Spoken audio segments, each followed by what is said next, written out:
think I'm hot. I know I'm sexy. No, no, no. Okay, I never knew the words to sexy boy. Sexy boy. I'm not your boy. So, anyway, Shawn Michaels, my GOAT, along with Triple H too. But this is specifically about HBK. And look, man, the style, the pizzazz, the shit talking on the mic, the athletic ability, the theme music, the ring gear, everything about Shawn Michaels to me was about swag and how and style and how he was just better than everybody to me. Now, when I was a kid, I wasn't always a Shawn Michaels fanatic. When I was a kid, I was an Ultimate Warrior guy. I'm talking about like a toddler, like from when I was born up until maybe about 7, 8 years old. Ultimate Warrior was my guy. Matter of fact, I'll take that back. Probably to about 10 or 11 years old. Ultimate Warrior was my guy. That really, if you want to describe what Brian was as a kid, the Ultimate Warrior is perfect.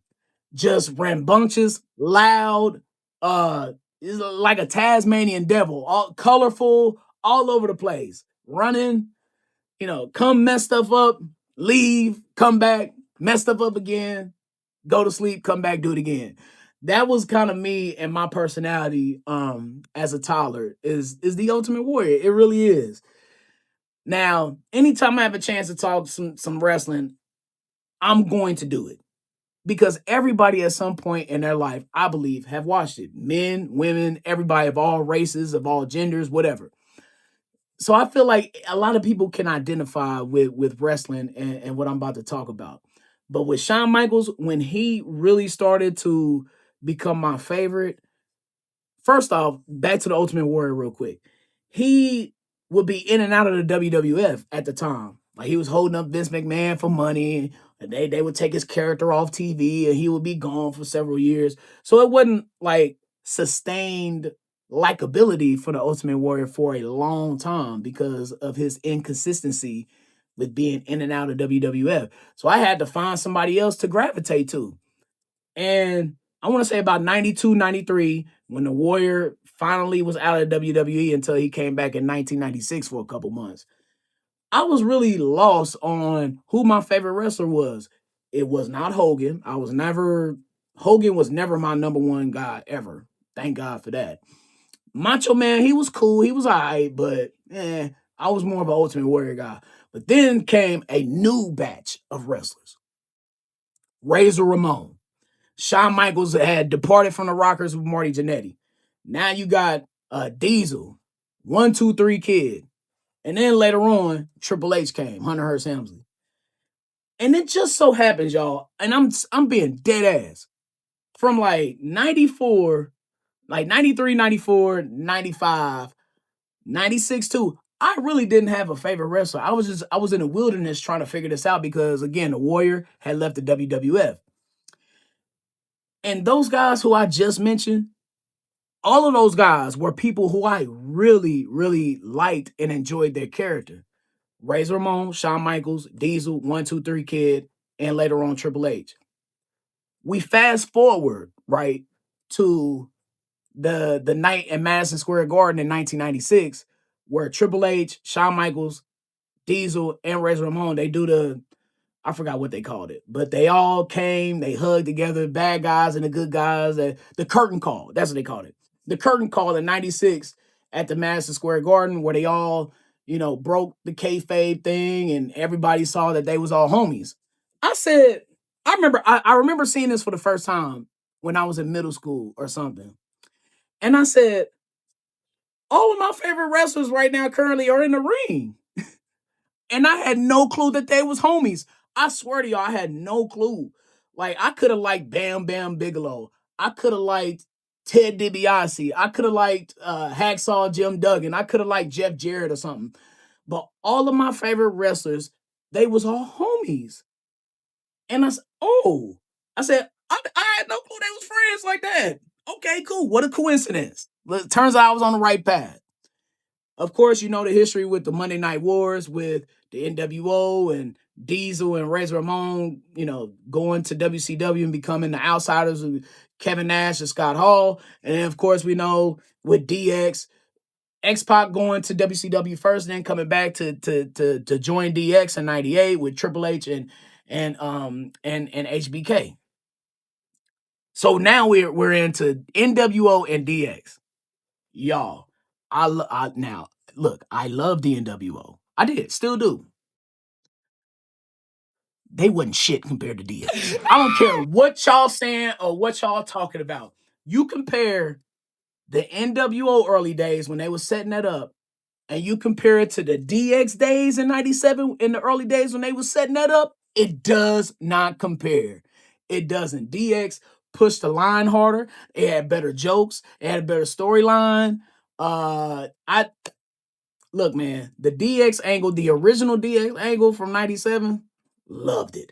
And it solidified Shawn Michaels and Triple H to a point as being my favorite wrestler. The DX thing just took me away, y'all. You have to realize I was 12 years old at this time. Like, this hit me right where it right where it needed to be in my adolescence, because Pause. That was crazy. if I'm 17 or 18 years old, I'm not sure if I'm like really clamoring to this DX thing. If I'm 6 years old or 7 years old, not sure if I get the whole DX thing. At 12, I knew exactly what they was talking about. I knew exactly what they were doing, and I just felt like they were speaking to me. They were speaking to a part of me that's on the inside with the whole DX thing. But that's what really, really, really solidified Shawn Michaels as really being my favorite wrestler of all time, was the whole DX angle. The shit that he was talking, the music, the ring, just all of that stuff, man, combined. They really let Shawn Michaels be himself. Now he was an asshole at that time, according to him and other wrestlers that was around him. But the point is, man, I love the attitude that he had and that whole DX thing. That like Shawn Michaels he just has charisma without trying. Like the confidence, the presence, the edge, and of course his ability, his in ring work was damn near flawless all the time. And again, I go back to the theme song because all of these things add in to why you like your favorite wrestler. A lot of people love The Undertaker because of his, dark theme, and, he'll do his Undertaker thing. He used to have a body bag, and, people kind of like that with The Undertaker. Same thing with Shawn Michaels with me.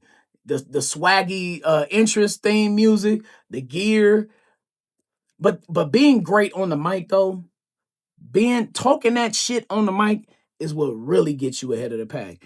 And there was few who did it better than Shawn Michaels on that mic. Like The Rock probably might be the best mic person in the history of the WWE anyway.